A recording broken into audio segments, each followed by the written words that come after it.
Trump ಟ್ಯಾರಿಫ್ಗೆ ಇಡೀ ಜಗತ್ತನ್ನೇ ತತ್ತರಿಸಿ ಹೋಗಿದೆ. Tariffs. This is a direct attack. I always say tariffs is the most beautiful word to me in the dictionary. Stock market ಅಲ್ಲಿ blood Baat ಅಂದ್ರೆ ಏನು ಅಂತ ಗೊತ್ತಿಲ್ಲದವ್ರಿಗೆ ಇವಾಗ ಗೊತ್ತಾಗ್ತಿದೆ ಸ್ಟಾಕ್ ಮಾರ್ಕೆಟ್ ಬಿದ್ದರೆ ಯಾವ ಥರ ಬೀಳುತ್ತೆ ಅಂತ. ಅದರಲ್ಲೂ US ಮಾರ್ಕೆಟು ಟ್ಯಾರಿಫ್ ಅನೌನ್ಸ್ ಮಾಡಿರೋ ದಿವಸ 4-5% ಬಿದ್ದಿತ್ತು, ಶುಕ್ರವಾರ 6% ಬಿದ್ದಿತ್ತು. ಇದೇ ರೀತಿ ಡೈಲಿ ಬೀಳ್ತಾನೆ ಇದೆ. ಯಾಕಂದರೆ ಈ ಟ್ರಂಪ್ ತಂದಿರೋ ರೆಸಿಪ್ರೋಕಲ್ ಟ್ಯಾರಿಫಿಂದ ಕೇವಲ 2 ದಿವಸದಲ್ಲಿ US ಸ್ಟಾಕ್ ಮಾರ್ಕೆಟ್ದು ಮಾರ್ಕೆಟ್ ಕ್ಯಾಪು $5 ಟ್ರಿಲಿಯನ್ ಡೌನ್ ಆಗಿದೆ. $5 ಟ್ರಿಲಿಯನ್ ಎಷ್ಟು ದೊಡ್ಡ ಅಮೌಂಟ್ ಅಂದರೆ ನಮ್ಮ ಇಂಡಿಯಾದ ಎಂಟೈರ್ GDPನೇ $4 ಟ್ರಿಲಿಯನ್. ಇಷ್ಟು ದುಡ್ಡು ಅಮೆರಿಕದಲ್ಲಿ ಜಸ್ಟ್ 2 ದಿವಸಕ್ಕೆ ಡೌನ್ ಆಗಿದೆ. ಈ ಟ್ರಂಪ್ನ ಟ್ಯಾರಿಫ್ ಆಟಕ್ಕೆ ಇಡೀ ಜಗತ್ತೇ ತತ್ತರಿಸಿ ಹೋಗ್ಬಿಟ್ಟಿದೆ. ನೀವು ವರ್ಲ್ಡ್ ಮ್ಯಾಪ್ ತೆಗೆದ್ಬಿಟ್ಟು ಕಣ್ಣು ಮುಚ್ಕೊಂಡು ಯಾವುದೋ ಒಂದು ಕಂಟ್ರಿ ಮೇಲೆ ಕೈ ಇಟ್ಟರೆ ಆ ಕಂಟ್ರಿಯ ಸ್ಟಾಕ್ ಮಾರ್ಕೆಟ್ ಕೂಡ ಕೆಳಗೆ ಬಿದ್ದಿದೆ. ಅಂದರೆ ಪ್ರತಿ ಒಂದು ಕಂಟ್ರಿಯ ಸ್ಟಾಕ್ ಮಾರ್ಕೆಟ್ ಕೆಳಗೆ ಬೀಳ್ತಾನೆ ಇದೆ. ಸ್ಟಾಕ್ ಮಾರ್ಕೆಟ್ ಅಂದರೆ ಏನು ಹೇಳಿ? ಎಕನಾಮಿಕ್ ಇಂಡಿಕೇಟರ್ ಅಂತ. ಅಂದರೆ ನಿಮ್ಗೆ ಎಷ್ಟೋ ಜನಕ್ಕೆ ಸ್ಟಾಕ್ ಮಾರ್ಕೆಟಲ್ಲಿ ಇನ್ವೆಸ್ಟ್ ಮಾಡಲಿಲ್ದವ್ರಿಗೆ ಖುಷಿ ಆಗ್ತಿರುತ್ತೆ, ಸದ್ಯ ನಾನು ಸ್ಟಾಕ್ ಮಾರ್ಕೆಟಲ್ಲಿ ದುಡ್ಡಿಲ್ಲ, ಈಗ ಮಾರ್ಕೆಟ್ ಕೆಳಗೆ ಬಿದ್ದರೆ ನನಗೇನಾಗಲ್ಲ ಅಂತ. ಆ್ಯಕ್ಚುಲಿ ಸ್ಟಾಕ್ ಮಾರ್ಕೆಟ್ ಯಾವಾಗ್ಲೂ ನಾಳೆ ಆಗೋದನ್ನು ಇವತ್ತೇ ರಿಯಾಕ್ಟ್ ಮಾಡ್ತಾ ಇದೆ. ನಾಳೆ ಏನೆಲ್ಲ ಕೆಟ್ಟದಾಗ್ಬೋದು ಅನ್ನೋದನ್ನು. ಕೆಟ್ಟದಾದರೆ ನಮ್ಗೆ ಅವಾಗ ಗೊತ್ತಾಗುತ್ತೆ, ಓ ಕೆಟ್ಟದಾಗ್ತಾ ಇದೆ ಅಂತ. ಬಟ್ ಸ್ಟಾಕ್ ಮಾರ್ಕೆಟು ಅದನ್ನು ಮುಂಚೆನೇ ರಿಯಾಕ್ಟ್ ಮಾಡಿಬಿಡುತ್ತೆ. ನೀವು ಸ್ಟಾಕ್ ಮಾರ್ಕೆಟಲ್ಲಿ ಇನ್ವೆಸ್ಟ್ ಮಾಡಿರಲಿ ಮಾಡ್ದಲೇ ಇರಲಿ, ನಿಮ್ಮ ಲೈಫಲ್ಲಂತೂ ಇದು ಇಂಪ್ಯಾಕ್ಟ್ ಮಾಡೇ ಮಾಡುತ್ತೆ. ಅದಕ್ಕೇ ಚೈನಾ ಕೂಡ ತಿರುಗಿಸಿ ನಾನು ವಾಪಸ್ಸು 34% ಟ್ಯಾರಿಫ್ ಹಾಕ್ತೀನಿ ಅಮೆರಿಕನ್ ಪ್ರಾಡಕ್ಟ್ಗಳಿಗೆ ಅಂತ ಶೆಡ್ ಹೊಡೆದು ನಿಂತಿದೆ. ಇದೇ ರೀತಿ ಯುರೋಪಿಯನ್ ಯೂನಿಯನ್ನು, ಕೆನಡಾ ಎಲ್ಲರೂ ಕೂಡ ಅಮೆರಿಕಕ್ಕೆ ತಿರುಗಿ ಬಿದ್ದಿದ್ದಾರೆ. ಆದರೆ ನಮ್ಮ ಇಂಡಿಯಾ ಮಾತ್ರ ಇದುವರೆಗೂ ಒಂದು ಸಲಿನೂ ಬಾಯ್ಬಿಟ್ಟಿಲ್ಲ. ಒಂದು ಸಲ ಬಾಯ್ಬಿಟ್ಟಿಲ್ಲ, ಒಂದು ಸಲ ಏನೂ ಮಾತಾಡೂ ಇಲ್ಲ. ಯಾಕಂದರೆ ಇದರಿಂದ ಏನೋ ಒಂದು ಮರ್ಮ ಇದೆ. ಆ ಮರ್ಮ ಏನು?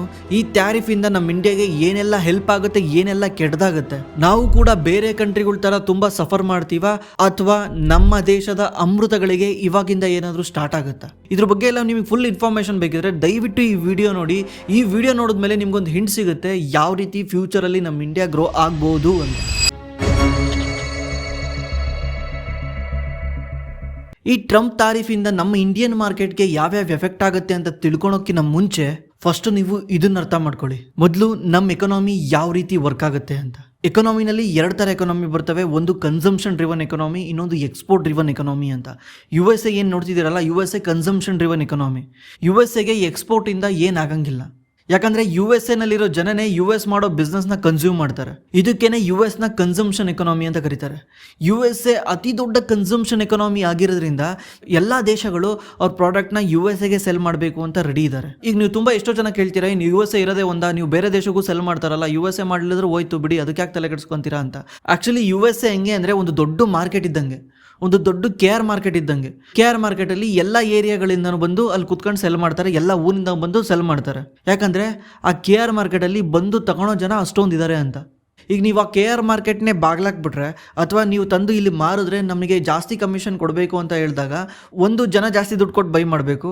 ನೀವು ಜನಕ್ಕೆ ಜಾಸ್ತಿ ದುಡ್ಡನ್ನ ಹಾಕಲ್ಲ ಅಂದರೆ ಅದನ್ನು ನೀವೇ ಅನುಭವಿಸ್ಬೇಕು. ನಾವೇ ಅನುಭವಿಸಿದ್ರು ಲಾಸು, ಜನಕ್ಕೆ ಹಾಕಿದ್ರು ಲಾಸು. ಯಾಕಂದರೆ ಜನ 10 kg ತಗೊಳ್ಳೋ ಜಾಗದಲ್ಲಿ 5 kg ತಗೊಳ್ತಾರೆ, ಯಾಕಂದರೆ ರೇಟ್ ಜಾಸ್ತಿ ಆಗಿದೆ ಅಂತ. ಇದರಿಂದ ಆಗೋ ಸೇಲ್ಸ್ ಕೂಡ ಡೌನ್ ಆಗುತ್ತೆ. ಇದೇ ಪ್ರಾಬ್ಲಮ್ನೇ ಇವತ್ತು ಜಗತ್ತು ಅನುಭವಿಸ್ತಾ ಇರೋದು. ಆದರೆ ನೀವು ನಮ್ಮ ಇಂಡಿಯನ್ ಎಕಾನಮಿನ ಅರ್ಥ ಮಾಡ್ಕೊಂಡ್ರೆ, ನಮ್ಮ Indian economy consumption driven economy. ನಮ್ಮ ಇಂಡಿಯಾದ GDP ಕನ್ಸಂಪ್ಷನಿಂದ ಬರುತ್ತೆ.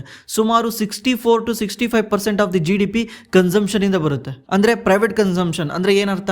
ನೀವೇ ಒಂದು ಹೊಸ ಹೋಟ್ಲು ಮಾಡಿದ್ದೀರಾ, ಹೋಟ್ಲು ಮಾಡಿ ಒಂದು 4 ಜನ ಕೆಲಸಕ್ಕೆ ಇಟ್ಕೊಂಡಿದ್ದೀರಾ, ಅಥವಾ ಒಂದು ಹೊಸ ಫ್ಯಾಕ್ಟ್ರಿ ಓಪನ್ ಮಾಡಿದ್ದೀರಾ, ಇದಕ್ಕೊಂದು 100 ಜನ ಕೆಲಸಕ್ಕೆ ಇಟ್ಕೊಂಡಿದ್ದೀರಾ, ಒಂದು ಶೋರೂಮ್ ಓಪನ್ ಮಾಡಿದ್ದೀರಾ, ಶೋರೂಮ್ ಓಪನ್ ಮಾಡಿ ಒಂದು 5 ಜನ ಕೆಲಸಕ್ಕೆ ಇಟ್ಕೊಂಡಿದ್ದೀರಾ. ಈ ಥರ ನೀವು ಕೆಲಸಕ್ಕೆ ಇಟ್ಕೊಂಡ್ರೆ ಏನರ್ಥ? ಅವ್ರಿಗೆ ಸಂಬಳ ಕೊಡ್ತಿದ್ದೀರಾ, ಆ ಸಂಬಳ ತಗೊಂಡೋಗಿ ಯಾರೋ ಹೊರಗಡೆ ಸ್ಪೆಂಡ್ ಮಾಡ್ತಾ ಇದ್ದಾರೆ. ನಮ್ಮ ಅಗ್ರಿಕಲ್ಚರಿಂದನೂ ಎಷ್ಟೋ ಜನ ಅಗ್ರಿಕಲ್ಚರಲ್ಲಿ ಕೂಲಿ ಕೆಲಸ ಮಾಡ್ತಾರೆ. ಅದೇ ರೀತಿ ರೈತರು ಕೂಡ ತನ್ನ ಬಂದಿದ್ದ ಲಾಭನ ಕನ್ಸ್ಯೂಮ್ ಮಾಡ್ತಾರೆ. ಇದರಿಂದ ನಮ್ಮ ಎಕಾನಮಿನಲ್ಲಿ ಬಿಸ್ನೆಸ್ ಆಗ್ತಾನೇ ಇರುತ್ತೆ. ನನಗೆ ನೀನು ಬಂದು ವ್ಯಾಪಾರ ಮಾಡ್ತೀಯ, ನಿನಗೆ ನಾನು ಒಂದು ವ್ಯಾಪಾರ ಮಾಡ್ತೀನಿ. ಕಟಿಂಗ್ ಶಾಪನ್ಗೆ ಹೋಗ್ಬಿಟ್ಟು ನಾನು ಹೋಗಿ ಕಟಿಂಗ್ ಮಾಡಿಸ್ಕೊತೀನಿ. ಕಟಿಂಗ್ ಶಾಪನ್ನು ಆ ದುಡ್ಡನ್ನ ತಗೊಂಡೋಗಿ ಇನ್ನೊಂದು ಕಡೆ ಎಲ್ಲೋ ರೇಷನ್ ತಗೊಂಡ್ಬರ್ತಾನೆ ಅಥವಾ ಬಾಡಿಗೆ ಕಟ್ತಾನೆ. ಈ ರೀತಿ ನಮ್ಮ ಎಕಾನಮಿ ನಡೀತಾನೆ ಇರುತ್ತೆ. ಇದರಿಂದ ಹೊರಗಡೆಯಿಂದ ಬಂದ್ಬಿಟ್ಟು ಯಾರೋ ನಮ್ಮನ್ನು ಸಾಕೋದು ಬೇಕಾಗಿಲ್ಲ. ಇದನ್ನು ಕನ್ಸಂಪ್ಷನ್ ಎಕಾನಮಿ ಅಂತ ಕರೀತಾರೆ. ನಮ್ಮ ಇಂಡಿಯಾದಲ್ಲಿ 60-65% ಆಫ್ ದಿ GDP ಕನ್ಸಂಪ್ಷನಿಂದ ಬರುತ್ತೆ. ಅದು ಪ್ರೈವೇಟ್ ಕನ್ಸಂಪ್ಷನ್. 2 ಥರ ಕನ್ಸಂಪ್ಷನ್ ಬರ್ತವೆ, ಒಂದು ಗೌರ್ಮೆಂಟ್ ಕನ್ಸಂಪ್ಷನ್, ಒಂದು ಪ್ರೈವೇಟ್ ಕನ್ಸಂಪ್ಷನ್. ಪ್ರೈವೇಟ್ ಕನ್ಸಂಪ್ಷನಲ್ಲಿ 60-65% ಬರುತ್ತೆ. ಗೌರ್ಮೆಂಟ್ ಕನ್ಸಂಪ್ಷನಲ್ಲಿ ಗೌರ್ಮೆಂಟ್ ಏನು ಮಾಡುತ್ತೆ? ಗೌರ್ಮೆಂಟ್ ಇನ್ಫ್ರಾಸ್ಟ್ರಕ್ಚರ್ಗೆ ಸ್ಪೆಂಡ್ ಮಾಡುತ್ತೆ. ಇದರಿಂದ ಎಂಪ್ಲಾಯ್ಮೆಂಟ್ ಕ್ರಿಯೇಟ್ ಆಗುತ್ತೆ. ಅಂದರೆ ಯಾವುದೋ ಒಂದು ರೋಡ್ ಮಾಡ್ತಿದ್ದಾರೆ ಅಂದರೆ, ರೋಡ್ ಮಾಡ್ಬೇಕಾದ್ರೆ ಏನಾಗುತ್ತೆ? ಫಸ್ಟ್ ಇಂಜಿನಿಯರ್ಗಳನ್ನ ಹೈರ್ ಮಾಡ್ತಾರೆ, ಯಾರನ್ನೋ ಕೆಲಸಕ್ಕೆ ತಗೊಳ್ತಾರೆ. ಆಮೇಲೆ ಸಿಮೆಂಟು, ಜಲ್ಲಿ, ಸ್ಟೀಲು ಇದೆಲ್ಲ ಬೈ ಮಾಡೋದ್ರಿಂದ ಸಿಮೆಂಟ್ ಕಂಪ್ನಿಗೆ ವ್ಯಾಪಾರ ಆಗುತ್ತೆ, ಡಿಸ್ಟ್ರಿಬ್ಯೂಟರ್ ವ್ಯಾಪಾರ ಆಗುತ್ತೆ. ಅವ್ರ ಕೆಳಗೆ ಮತ್ತೆ ಎಷ್ಟೋ ಜನ ಕೆಲಸ ಮಾಡ್ತಿರ್ತಾರೆ, ಅವ್ರಿಗೆ ಸಂಬಳ ಬರುತ್ತೆ. ಬರುತ್ತೆ, ಅವ್ರ ದುಡ್ಡನ್ನ ತಗೊಂಡೋಗಿ ಹೊರಗಡೆ ಎಲ್ಲೋ ಸ್ಪೆಂಡ್ ಮಾಡ್ತಾರೆ. ಈ ರೀತಿ ಗೌರ್ಮೆಂಟ್ ಕೂಡ ಕನ್ಸಂಪ್ಷನ್ಗೆ ಹೆಲ್ಪ್ ಮಾಡುತ್ತೆ. ಇವೆರಡೂ ಸೇರಿದ್ರೆ ನಮ್ಮ ದೇಶದ GDPಯ 86% ಆಗುತ್ತೆ. 86% ನಮ್ಮ ದೇಶದ GDP ಕನ್ಸಂಪ್ಷನ್ ಇಂದನೇ ಬರುತ್ತೆ. ಒಂದು ಪ್ರೈವೇಟ್ ಕನ್ಸಂಪ್ಷನ್, ಇನ್ನೊಂದು ಗೌರ್ಮೆಂಟ್ ಕನ್ಸಂಪ್ಷನ್. ಗೌರ್ಮೆಂಟ್ ಕನ್ಸಂಪ್ಷನ್ ಅಲ್ಲ, ಗೌರ್ಮೆಂಟ್ ಸ್ಪೆಂಡಿಂಗ್ ಇಂದ ಬರುತ್ತೆ. ಇನ್ನು ಉಳಿದಿರೋ 14% ಎಕ್ಸ್ಪೋರ್ಟಿಂದ ಬರುತ್ತೆ. ಅಂದರೆ ಅದೊಂದು $400 to $500 ಬಿಲಿಯನ್ ಅಷ್ಟು ಎಕ್ಸ್ಪೋರ್ಟು ನಮಗೆ ಬೇರೆ ದೇಶದಿಂದ ಬರುತ್ತೆ. ಇದರಿಂದ ನಮ್ಮ GDP ನಡೆಯುತ್ತೆ. ಅಂದರೆ 80% 82% ನಮ್ಮ ಜನನೇ ಕನ್ಸ್ಯೂಮ್ ಮಾಡ್ತಾರೆ, ಮತ್ತು ಗೌರ್ಮೆಂಟ್ ಸ್ಪೆಂಡಿಂಗಿಂದನೂ ಕನ್ಸಂಪ್ಷನ್ ಬರುತ್ತೆ. ಅದರಲ್ಲೂ ನಾವು US ಎಕ್ಸ್ಪೋರ್ಟ್ ಮಾಡೋದು $80 ಬಿಲಿಯನ್. ಈ $80 ಬಿಲಿಯನ್ ಅಲ್ಲಿ ಎಕ್ಸಮ್ಟ್ ಆಗಿರೋ IT ಮತ್ತು ಫಾರ್ಮಾನ ತೆಗೆದ್ರೆ ಅದೇ $40 ಬಿಲಿಯನ್ ಇದೆ. IT ಮತ್ತು ಫಾರ್ಮಾನ ಡಿಲೀಟ್ ಮಾಡಿದ್ರೆ ಇನ್ನು $40 ಬಿಲಿಯನ್ ಉಟ್ಕೊಳ್ಳುತ್ತೆ. ಈ $40 ಬಿಲಿಯನ್ ಅಲ್ಲಿ ಏನು ಟ್ಯಾರಿಫ್ ಹಾಕಿದಾರಲ್ಲ 26%, ಈ 26%ನ ಆ್ಯಡ್ ಮಾಡಿದ್ರೆ ಅಂದರೆ ಒಂದು $10 ಬಿಲಿಯನ್ ನಮಗೆ ಟ್ಯಾಕ್ಸ್ ಬಿದ್ದಂಗೆ ಆಗುತ್ತೆ. ಈ $10 ಬಿಲಿಯನ್ ಅಷ್ಟೇ ನಮ್ಮ ಇಂಡಿಯಾಗೆ ಹೊಡ್ತಾ ಬೀಳುತ್ತೆ, ನಮ್ಮ ಇಂಡಿಯಾಗೆ ತೊಂದರೆ ಆಗುತ್ತೆ. ಇಷ್ಟು ಅರ್ಥ ಆಯ್ತಲ್ವಾ? ಆದರೆ ನಮಗಿನ್ನ ಬೇರೆ ಬೇರೆ ದೇಶಗಳಿಗೆ ಏನೇನಾಗುತ್ತೆ? ವಿಯೆಟ್ನಾಮ್ದು 87% ಆಫ್ ದಿ GDP ಎಕ್ಸ್ಪೋರ್ಟಿಂದನೇ ಬರುತ್ತೆ. ಅವ್ರದ್ದು entire GDP dependent on export. ಇದನ್ನೇನಂತ ಕರಿಬೋದು? ಎಕ್ಸ್ಪೋರ್ಟ್ ಡ್ರಿವನ್ ಎಕನಾಮಿ ಅಂತ ಕರಿಬೋದು. ಅದೇ ರೀತಿ ಚೈನಾದು 20% ಎಕ್ಸ್ಪೋರ್ಟಿಂದ ಬರುತ್ತೆ. ಅದರಲ್ಲೂ US ಚೈನಾ $500 ಬಿಲಿಯನ್ ಅಷ್ಟು ಎಕ್ಸ್ಪೋರ್ಟ್ ಮಾಡುತ್ತೆ. ಇದರಿಂದ ಚೈನಾ GDPಗೆ ತುಂಬ ಇಂಪ್ಯಾಕ್ಟ್ ಆಗುತ್ತೆ. ಅದೇ ರೀತಿ ಥೈಲ್ಯಾಂಡು, ಕೆನಡಾ, ಯುರೋಪಿಯನ್ ಯೂನಿಯನ್ ಇವರೆಲ್ಲನೂ ಎಕ್ಸ್ಪೋರ್ಟ್ ಜಾಸ್ತಿ ಮಾಡ್ತಾರೆ. ಜರ್ಮನ್ ಇರ್ಬೋದು, ನೀವು ಜರ್ಮನ್ ಕಾರ್ ಏನೇನು ನೋಡ್ತಿರಲ್ಲ, ಮರ್ಸಿಡೀಸ್ ಬೆನ್ಸು, BMW, ನೀವೇನೇನು ನೋಡ್ತೀರ, ವೋಕ್ಸ್ ವ್ಯಾಗನ್ನು, ಎಲ್ಲನೂ ಜರ್ಮನ್ ಅಲ್ಲ. ಜರ್ಮನ್ದು 43 to 46% ಆಫ್ ದಿ ಎಕನಾಮಿ ಎಕ್ಸ್ಪೋರ್ಟಿಂದ ಬರುತ್ತೆ. ಇವ್ರನ್ನೆಲ್ಲರೂ ನಾವು ಎಕ್ಸ್ಪೋರ್ಟ್ ಎಕನಾಮಿ ಅಂತ ಕರಿಬೋದು. ನಮ್ಮನ್ನ ಎಕ್ಸ್ಪೋರ್ಟ್ ಎಕನಾಮಿ ಅಂತ ಕರೆಯೋಕ್ಕಾಗಲ್ಲ, ನಾವು ಕನ್ಸಂಪ್ಷನ್ ಎಕನಾಮಿ. ಆಕ್ಚುಲಿ ಇದು ಪ್ರಾಬ್ಲಮ್ ಏನೇ, ಯಾವಾಗ ಕಂಟ್ರಿಗಳು ಜಾಸ್ತಿ ಎಕ್ಸ್ಪೋರ್ಟ್ ಮಾಡಲ್ಲ ಅದು ಪ್ರಾಬ್ಲಮ್ ಏನೇ. ಈಗ ನಮಗೆ ಅದನ್ನ ಒಳ್ಳೇದಂತ ಕರ್ಕೊಬಹುದು. ಯಾಕೆ ಪ್ರಾಬ್ಲಮ್ ಆಗುತ್ತೆ ಅಂದ್ರೆ, ಈಗ ನಿಮಗೆ ನೀವೇ ಎಷ್ಟಂತ ವ್ಯಾಪಾರ ಮಾಡ್ಕೊಂತೀರಾ? ನಿಮಗೆ ಜಾಸ್ತಿ ವ್ಯಾಪಾರ ಆಗ್ಬೇಕಂದ್ರೆ ನಿಮ್ಮ ಏರಿಯಾದಲ್ಲಿ ಒಂದು ಕಿರಾಣಿ ಅಂಗಡಿ ಇದೆಯಾ? ಈ ಕಿರಾಣಿ ಅಂಗಡಿಗೆ ವ್ಯಾಪಾರ ಆಗ್ತಿದೆಯಾ? ವ್ಯಾಪಾರ ಆಗ್ತಾ ಇದೆ, ಮೀಡಿಯಮಾಗಿ ಆಗ್ತಾ ಇದೆ. ಈಗ ವ್ಯಾಪಾರ ಜಾಸ್ತಿ ಆಗ್ಬೇಕಂದ್ರೆ ಏನು ಮಾಡಬೇಕು? ಬೇರೆ ಏರಿಯಾದವ್ರು ಬಂದ್ಬಿಟ್ಟು ಆ ಕಿರಾಣಿ ಅಂಗಡಿನಲ್ಲಿ ಬೈ ಮಾಡಬೇಕು. ಬೇರೆ ಏರಿಯಾದವ್ರು ಬರಬೇಕಂದ್ರೆ ಆ ಕಿರಾಣಿ ಅಂಗಡಿ ಅಂಥದ್ದೇನೋ ಪ್ರಾಡಕ್ಟ್ನ, ಬೇರೆ ಎಲ್ಲೂ ಇಲ್ದಿದ್ದಂಥ ಪ್ರಾಡಕ್ಟ್ನ ಸೆಲ್ ಮಾಡಬೇಕು. ಅವಾಗ ಬೇರೆ ಏರಿಯಾದವ್ರು ಬಂದ್ಬಿಟ್ಟು ಆ ಕಿರಾಣಿ ಅಂಗಡಿನಲ್ಲಿ ಬೈ ಮಾಡ್ತಾರೆ. ಅದೇ ರೀತಿ ಹೇಳ್ಬೇಕಂದ್ರೆ, ನೀವೊಂದು ರೂಮಲ್ಲಿ ಕೂತ್ಕೊಂಡು ಅಂದರ್ ಬಾರ್ ಆಡ್ತಿದ್ದೀರಾ, ನೀವು ನಿಮ್ಮ ಫ್ರೆಂಡ್ಸ್ ಎಲ್ಲ ಸೇರ್ಕೊಂಡು ಅಂದರ್ ಬಾರ್ ಆಡ್ತಿದ್ದೀರಾ, ಎಲ್ಲರೂ ಒಂದೊಂದು $1,000 ರೂಪಾಯಿ ಇಟ್ಕೊಂಡಿದ್ದೀರಾ. ನೀವು ತಮಾಷೆಗೆ ಆಡ್ತಿದ್ದೀರಾ, ಫ್ರೆಂಡ್ಲಿಯಾಗಿ ಆಡ್ತಿದ್ದೀರಾ, ಎಲ್ಲರೂ $1,000 ರೂಪಾಯಿ ಇಟ್ಕೊಂಡಿದ್ದೀರಾ ಅಂದ್ಕೊಳ್ಳಿ. ಎಲ್ಲರೂ $1,000 ರೂಪಾಯಿ ಇಟ್ಕೊಂಡಿದ್ರೆ ಲಾಸ್ಟಲ್ಲಿ ಎಂಡ್ ಆಫ್ ದ ಡೇ ಯಾರೋ ಒಬ್ಬ ಗೆತ್ಕೊಂಡು ಹೋದಾಗ ಆ 5 ಜನದಲ್ಲಿ ಯಾರಿಗೋ ಒಬ್ರಿಗೆ ದುಡ್ಡು ಹೋಗಿರುತ್ತೆ, ಅಥವಾ ಎಲ್ಲರ ಹತ್ರನೂ $1,000 ರೂಪಾಯಿನೇ ಇರುತ್ತೆ. ಈಗ ಇವ್ರ ಹತ್ರ ಜಾಸ್ತಿ ಇನ್ಕಮ್ ಬರಬೇಕಂದ್ರೆ ಏನು ಮಾಡಬೇಕು? ಬೇರೆಯವ್ರು ಬಂದ್ಬಿಟ್ಟು ಆ ಪ್ಲೇಸಲ್ಲಿ ಕುತ್ಕೊಬೇಕು, ಬೇರೆ ದುಡ್ಡುಗಳು ಬರಬೇಕು. ಇದರಿಂದ ಏನಾಗುತ್ತೆ? ಅಲ್ಲಿ ವಹಿವಾಟು ಜಾಸ್ತಿ ಆಗುತ್ತೆ. ಇದೇ ರೀತಿ ನಮ್ಮ ದೇಶ ಇನ್ನೂ ಗ್ರೋ ಆಗಬೇಕಂದ್ರೆ ನಾವು ಎಕ್ಸ್ಪೋರ್ಟ್ ಮಾಡಬೇಕು, ಬೇರೆ ದೇಶದ ದುಡ್ಡು ನಮ್ಮ ದೇಶಕ್ಕೆ ಬರಬೇಕು. ಇದನ್ನು ಅಂದರ್ ಬಾರಿಗೆ ಕಂಪೇರ್ ಮಾಡಿದೆ ಅಂತ ಇದು ಮಾಡ್ಕೊಂಬೇಡಿ, ಜಸ್ಟ್ ಎಕ್ಸಾಂಪಲ್ಗೆ ಹೇಳಿದೆ. ಇದು ಎಕನಾಮಿನೂ ಅಂದರ್ ಬಾರಿಗೂ ಕಂಪೇರ್ ಮಾಡೋದಲ್ಲ, ಬೇಗ ಅರ್ಥ ಆಗಲಿ ಅಂತ ನಾನು ಅದನ್ನು ಎಕ್ಸ್ಪ್ಲೇನ್ ಮಾಡಿದೆ. ಇದೇ ರೀತಿ ಎಕನಾಮಿ ವರ್ಕ್ ಆಗುತ್ತೆ. ಬೇರೆ ದೇಶದ ದುಡ್ಡು ನಮ್ಮ ದೇಶಕ್ಕೆ ಬರೋದ್ರಿಂದ ನಮ್ಮ ದೇಶದಲ್ಲಿ ಜಾಬ್ ಕ್ರಿಯೇಷನ್ ಆಗುತ್ತೆ, ನಮ್ಮ ಜನಗಳ ಕೈಯಲ್ಲಿ ದುಡ್ಡು ಸಿಗುತ್ತೆ. ಇದರಿಂದ ಆ ದುಡ್ಡನ್ನ ಜನ ಮತ್ತೆ ಖರ್ಚು ಮಾಡ್ತಾರೆ, ಇದರಿಂದ ಬೇರೆ ಬೇರೆಯವರಿಗೆ ವ್ಯಾಪಾರ ಆಗುತ್ತೆ. ಒಟ್ಟಿನಲ್ಲಿ ನಮ್ಮ ದೇಶ ಮುಂದುವರಿಯುತ್ತೆ. ಬಟ್ ಇಷ್ಟು ದಿವಸ ಅದು ಆಗ್ತಾ ಇರಲಿಲ್ಲ, ನಿಧಾನಕ್ಕೆ ಆಗ್ತಾ ಇತ್ತು, ಫಾಸ್ಟಾಗಿ ಆಗ್ತಾ ಇರಲಿಲ್ಲ. ಇವಾಗ ನೋಡಕ್ಕೆ ಹೋದರೆ ಈ ಕ್ರೈಸಿಸ್ ಏನಿದೆಯಲ್ಲ, ಇದು ನಮ್ಮ ಇಂಡಿಯಾಗೆ ಆಪರ್ಚುನಿಟಿ ಥರ ಕಾಣ್ತಾ ಇದೆ. ಇದು ಆಪರ್ಚುನಿಟಿಯಾಗಿ ನಮ್ಮ ಇಂಡಿಯಾ ಕನ್ವರ್ಟ್ ಮಾಡ್ಕೊಬೋದು. ಹೆಂಗೆ ಅಂದರೆ, ನಂಬರ್ 1, ನಾನು ಅವಾಗಲೇ ಹೇಳಿದೆ $10 ಬಿಲಿಯನ್ ಅಷ್ಟು ನಮಗೆ ಲಾಸ್ ಆಗುತ್ತೆ. ಆದರೆ ನಮ್ಮ ಇಂಡಿಯಾಗೆ $20 to $30 ಬಿಲಿಯನ್ ಅಷ್ಟು ಲಾಭ ಆಗುತ್ತೆ.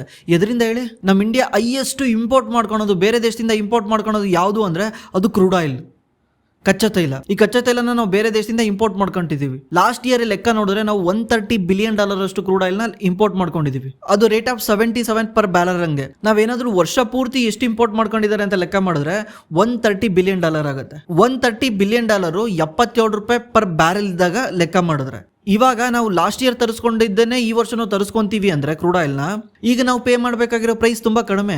ಮುಂಚೆ $77 ಪೇ ಮಾಡ್ತಿದ್ವಿ, ಇವತ್ತು ಆಲ್ರೆಡಿ ಕ್ರೂಡ್ ಆಯಿಲ್ ತುಂಬ ಡೌನ್ ಆಗಿದೆ. ಯಾಕಂದರೆ ಗ್ಲೋಬಲಲ್ಲಿ ರಿಸೆಷನ್ ಬಂದರೆ, ಗ್ಲೋಬಲಲ್ಲಿ ಪ್ರಾಬ್ಲಮ್ ಆದರೆ ಕ್ರೂಡ್ ಆಯಿಲ್ ಪ್ರೈಸ್ ಕಮ್ಮಿ ಆಗುತ್ತೆ, ಯಾಕಂದರೆ ಡಿಮ್ಯಾಂಡ್ ಕಮ್ಮಿ ಇರುತ್ತೆ ಅಂತ.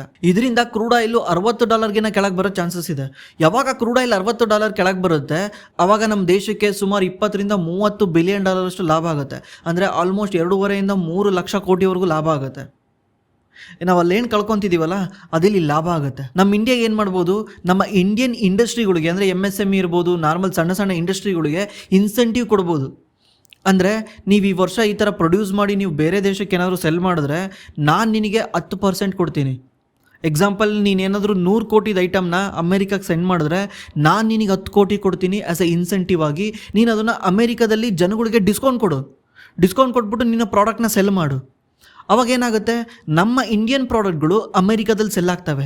ಇದೇ ರೀತಿ ಚೈನಾ 1990ಇಂದನೂ ಮಾಡ್ಕೊಂಡ್ ಬಂದಿರೋದು. ಲೋಕಲ್ ಇಂಡಸ್ಟ್ರಿಗಳಿಗೆ ಸಪೋರ್ಟ್ ಮಾಡ್ಬೇಕಂತ ಚೈನಾ ಇನ್ಸೆಂಟಿವೈಸ್ ಮಾಡೋದು, ಆ ಕಂಪ್ನಿಗಳಿಗೆ ಇನ್ಸೆಂಟಿವ್ ಕೊಡೋದು. ಇವರು ಬೇರೆ ದೇಶಗಳ ಮುಂದೆ ಅವ್ರ ಪ್ರೈಸ್ನ ಕಟ್ ಮಾಡಿ ಇವ್ರ ಪ್ರಾಡಕ್ಟ್ಗಳನ್ನ ಸೆಲ್ ಮಾಡೋದು. ಇದರಿಂದ ಏನಾಗುತ್ತೆ, ಲೋಕಲ್ ಅಲ್ಲಿ ಜಾಬ್ ಕ್ರಿಯೇಷನ್ ಆಗುತ್ತೆ. ನಮ್ಮ ಇಂಡಿಯಾದಲ್ಲಿ ಮೇನ್ ಪ್ರಾಬ್ಲಮ್ ಏನು ಹೇಳಿ? ನಮ್ಮ ಇಂಡಿಯಾದಲ್ಲಿ ಬಿಗ್ಗೆಸ್ಟ್ ಪ್ರಾಬ್ಲಮ್ಮು ಯಾರಿಗಾದ್ರೂ ಕೇಳಿದ್ರೆ ನೀವು, ಯಾರಿಗೂ ಜಾಬ್ ಇಲ್ಲ.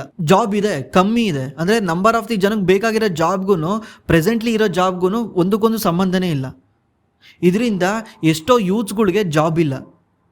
ಈ ಜಾಬ್ ಕ್ರಿಯೇಷನ್ ಮಾಡಬೇಕಂದ್ರೆ ನಮ್ಮ ದೇಶದಲ್ಲಿ ಫ್ಯಾಕ್ಟ್ರಿಗಳನ್ನ ಹುಟ್ಟಾಕಬೇಕು, ಮೋರ್ ಫ್ಯಾಕ್ಟ್ರಿಗಳು ಬರಬೇಕು.